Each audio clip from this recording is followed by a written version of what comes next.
This is Google's new Pixel phone, the Pixel 7.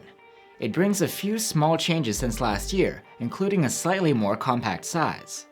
This isn't exactly a groundbreaking update, but there are some new features worth digging into. I'm Will for GSM Arena, and let's see what the Pixel 7 is all about in our full review.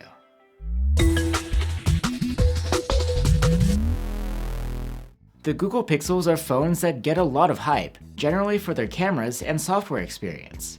That's despite the fact that they're only available in certain markets like the US. The new Pixel 7 doesn't reinvent the wheel, but you do get a slightly smaller build, a brighter screen, a new selfie cam, and an improved Google Tensor G2 chipset.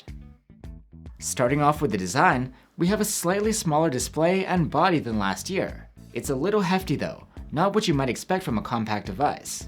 The back is made of Gorilla Glass Victus now, and the wide strip for the cameras is made of aluminum, not glass. It's all one piece with the frame. Like the previous model and the Pro version, the Pixel 7 is IP68 rated against dust and water, up to a depth of 1.5 meters. Like I mentioned, the Pixel 7's display is smaller. It's gone down from 6.4 inches to 6.3, but it's still an OLED with a 1080p resolution and a 90Hz refresh rate. The fast refresh rate smooths out your movements on the screen, though it's maybe not quite as smooth as a 120Hz panel. It will dial down to 60 when you stop interacting with it to save energy. And like on the Pixel 6, the Pixel 7's display is overall quite nice. It's sharp enough, and it has HDR10+ support, deep blacks, and great color accuracy. What has been upgraded this time around is the maximum brightness. We were able to achieve 460 nits with the manual brightness slider, and this can boost to over 970 nits in auto mode when in bright conditions. The Pixel 7's fingerprint reader sits under the display. It's well placed, but we've seen faster readers elsewhere. For audio, the Pixel 7 has a stereo speaker setup, with the earpiece doubling as the top speaker. Their loudness is good, and the sound quality is good too, with clear vocals and decent bass.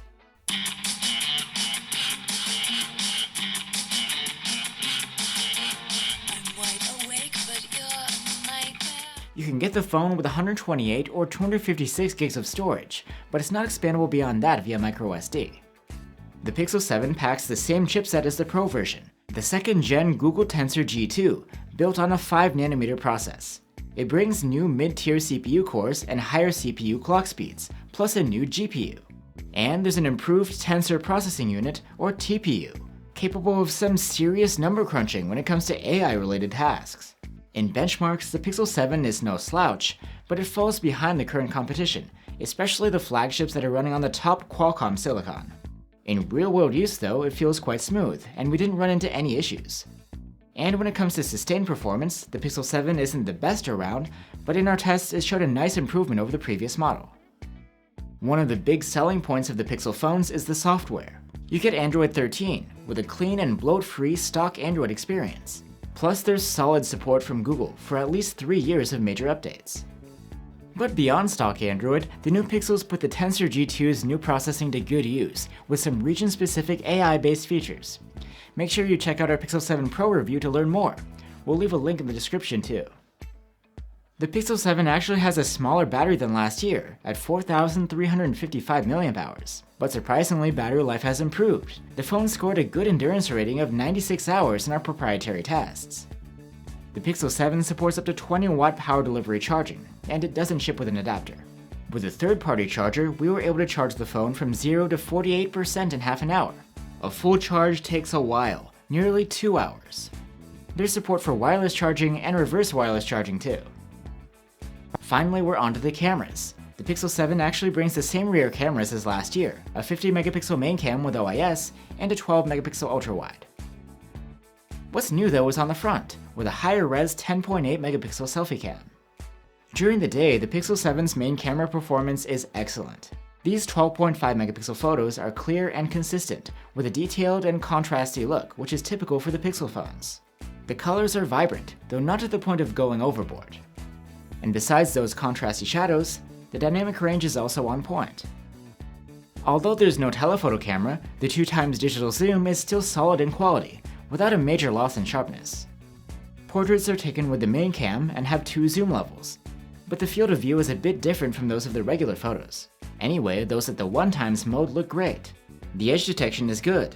Dynamic range is wide, and the subjects are well exposed and have plenty of detail. In contrast, those taken in the 2x mode aren't the best. The detail level is lower, and there's excessive sharpening to try and compensate.